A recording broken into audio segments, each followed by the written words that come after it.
Aujourd'hui, voici la délicieuse recette de pâte carbonara à l'italienne qui ne manquera pas d'étonner vos amis. Alors pour cette recette, vous allez avoir besoin d'environ 100 g de pâte crue par personne, un œuf par personne plus un œuf pour le plat, du sel, du poivre, de l'huile d'olive, 90 g de parmesan et de la pancetta. Dans une casserole, on va faire bouillir un grand volume d'eau, attention pour le moment non salé, et ensuite on va passer directement à la réalisation de la sauce. Alors, vous l'avez sûrement remarqué, dans la recette traditionnelle des pâtes carbonara, pas besoin de crème fraîche. Ici, c'est simplement les œufs et le parmesan qui vont nous faire une délicieuse sauce. Alors ici, on va séparer le blanc du jaune. On va mettre le blanc de côté, vous pourrez le réutiliser pour une autre recette. Nous, on va simplement utiliser le jaune.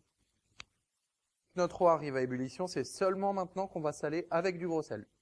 On y plonge ensuite les pâtes, toujours en laissant l'eau à ébullition. Pour la cuisson des pâtes, préférez des vraies pâtes italiennes. Et pour qu'elles soient al dente, enlevez simplement 1 minute sur le temps de cuisson indiqué sur le paquet. On ajoute à nos jaunes environ 2 tiers de notre parmesan. On va garder le reste pour saupoudrer à la fin. Petite astuce pour fouetter. La plupart des gens fouettent avec le bras en l'air. Vous allez voir que vous allez très vite vous fatiguer. Alors que si vous gardez le bras collé contre le corps et que c'est l'avant-bras qui travaille, vous allez voir que ce sera beaucoup plus facile et le résultat ira beaucoup plus vite. Alors vous voyez, on commence à avoir une belle texture bien onctueuse. On va maintenant pouvoir passer à la cuisson de la pancetta. Pour la pancetta, nous on a décidé de prendre de la pancetta en tranches, tout simplement pour avoir une belle texture à la fin.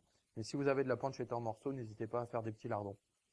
Pour la découpe, on va simplement découper nos tranches en 3 morceaux. Et ensuite, on va passer à la cuisson donc dans une poêle avec de l'huile d'olive. Si vous voulez, vous pouvez rajouter un petit peu de poivre à ce moment-là pour plus de parfum. On laisse simplement la pancetta griller quelques minutes et ensuite on va directement la retirer du feu. Dans un grand saladier, on rajoute notre sauce. On met les pâtes égouttées. On rajoute la pancetta et on mélange. Servez donc dans une assiette creuse, on rajoute un petit peu de persil, du parmesan et buon appetito!